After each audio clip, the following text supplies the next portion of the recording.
Good afternoon. I'm delighted to chair this panel discussion. I'm very happy to share the forum with so many old friends from Sri Lanka, though virtually.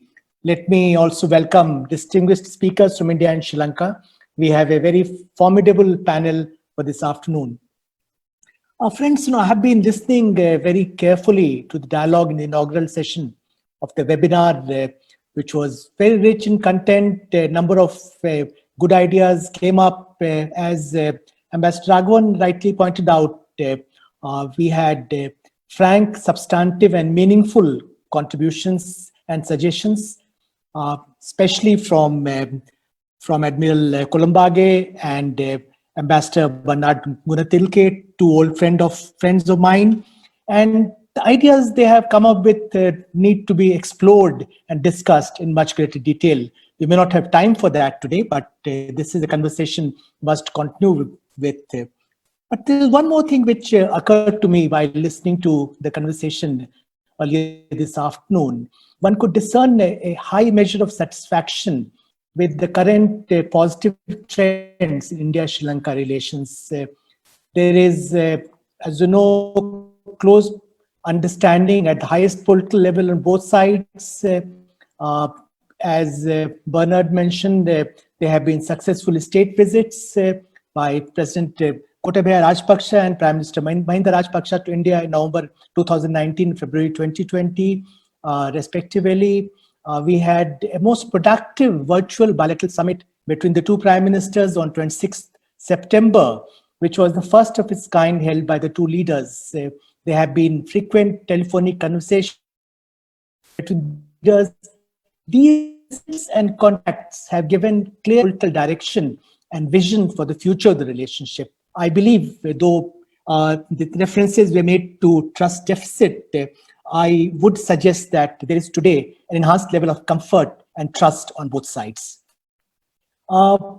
Besides, as I saw during my days as the High Commissioner of India to Sri Lanka from 2009 until 2013, relations between our two countries are remarkably extensive and deep-going. It's a relationship which is based on secure foundations of shared history and civilizational and societal bonds, as also the fact that our developmental and security interests are closely intertwined. I'm repeating this point because the strengths and multifaceted linkages and vibrancy of India-Sri Lanka relations are often underestimated. There are, of course, occasional difficulties and differences. There are issues and challenges that Ambassador Bernard Gunatilke referred to. But I would suggest that there is no contradiction in the fundamental interests of the two countries. That's why I remain confident about the future directions of this close and mutually beneficial partnership. Coming to the current situation, the South Asian region is badly affected by the COVID-19 pandemic. The COVID caseload for Sri Lanka remains relatively light, notwithstanding some difficulties over the last couple of weeks or so. Sri Lanka has done remarkably well to contain the pandemic with its robust healthcare and other social indicators. At the same time, the fact remains that, like the rest of the region and the world, Sri Lanka's economy too has suffered heavy damage. The economies of both India and Sri Lanka will contract seriously this year. The recovery will be challenging, also because the external environment is most difficult. The COVID pandemic represents the worst health and economic emergency faced by the world since the Second World War. According to the International Monetary Fund, the estimates they brought out just recently, the global economy will contract by 4.4% this year.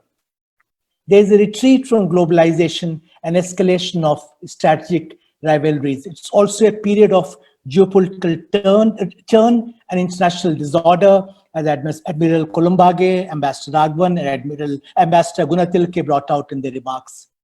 Against this backdrop, I would suggest that it's imperative for India and Sri Lanka to step up their partnership. An overriding priority for our bilateral agenda today is how to mitigate health and economic impacts of the pandemic. This was an important subject matter of the virtual bilateral summit between Prime Minister Narendra Modi and Prime Minister Mahinda Rajpaksha on 26 September.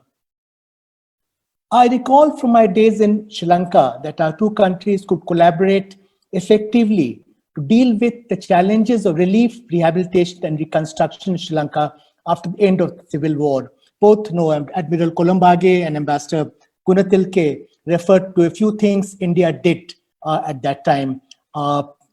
We could achieve a fair amount of outcome because what we had undertaken to do was done in a mission mode with the guidance and support coming from the top leadership of the two countries. This became possible because projects we had undertaken at that point of time were not handled in a routine or business as usual manner, but approached with a sense of purpose and urgency. I recall that whenever we came across some difficulties, we could approach then President Mahinda Rajapaksa, then Defense Secretary Gotabaya Rajapaksa, and then Minister of Economic Development Basil Rajapaksa, and what could count on their guidance support invariably. I suggest that we need to develop a similar agenda and approach for cooperation to deal with the current challenges, which are extraordinary in character. This will involve accelerating India-assisted projects in Sri Lanka and promoting investments and value addition in Sri Lanka by Indian companies. Admiral Columbage referred to need for more investment coming from India into Sri Lanka. We should also promote greater presence of Sri Lankan companies like Brandix in India, must fast track projects like Colombo East Terminal and work towards optimally utilizing the available and additional credit lines. We may bring the negotiations of long delayed upgradation of the Free Trade Agreement or ETCA to a closure as early as possible. We may also prioritize the small but high impact projects which can be taken up quickly within the constraints of the COVID era. We can look at additional currency swap arrangements to help Sri Lanka deal with this foreign exchange crunch. Sri Lanka's plan for emerging as hub economy will be feasible if the Sri Lankan economy is more closely aligned with the Indian economy. I believe that the agenda for cooperation that we have before us is reasonably clear.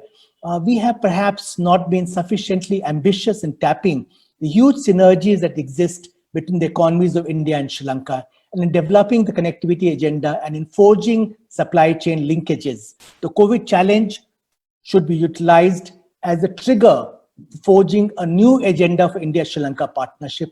I believe there is desire on both sides to do so. The web dialogue this afternoon can come up with fresh ideas to advance this agenda.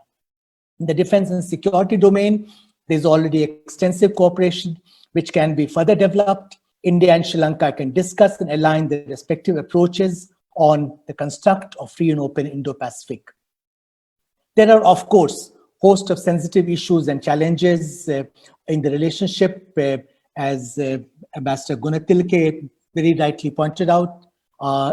These challenges range from the ethnic question in Sri Lanka, China's growing footprint in Sri Lanka, the thorny fishermen's issue, to counterterrorism, extremism, and other security concerns. There is a trade deficit, as previous speakers mentioned. There are both opportunities and worries on trade and investment front.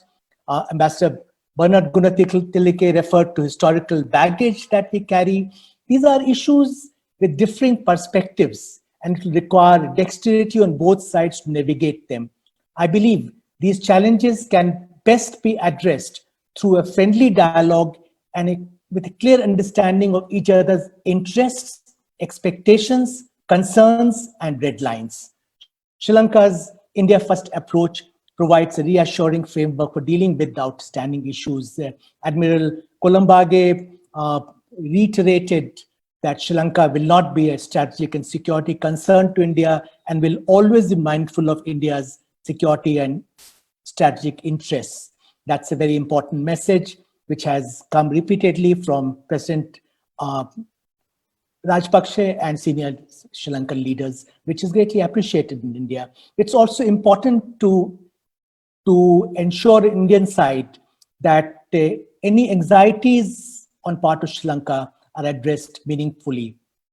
However, it's equally important that we must not let our apprehensions inhibit our approach. Instead, we must proceed from the shared assessment that economic development and security interests of India and Sri Lanka are closely intertwined and aligned, must be bold and innovative in our approach.